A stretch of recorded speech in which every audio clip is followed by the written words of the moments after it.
Tēnā koutou Silverell whānau. Welcome to 2 Minute Te Reo.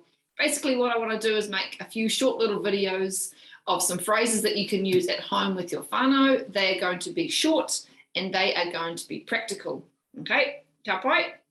So we're going to get stuck in each day a new phrase. We're starting today with a way of offering things to people. So, for example, you might have a glass of water and you're offering it to someone in your whānau. You can say, he inu mau, right? So a drink for you. It might be a cold drink. He inu makariri mau, or maybe it's a hot drink. He inu wera mau, ka pai? He inu wera mau. Maybe they say, ai, yes please, right?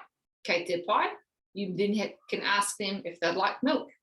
He miraka mau, he huka mau, milk for you, sugar for you.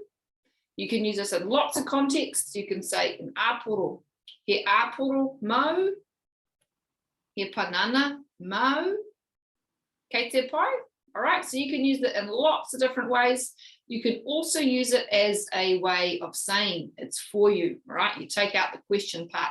It's the same in English. We often, for a question, we go up at the end of our sentence.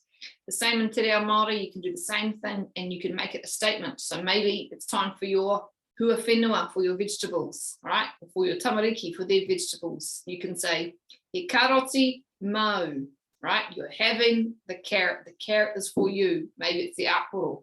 He āpōrō mau, okay? So have a practice at home, see what you can do with that short little phrase, āpōrō. Tomorrow I'll teach you a new phrase, a new way of using that same little structure. Ka pai, that's the end of our 2 Minute Te Reo.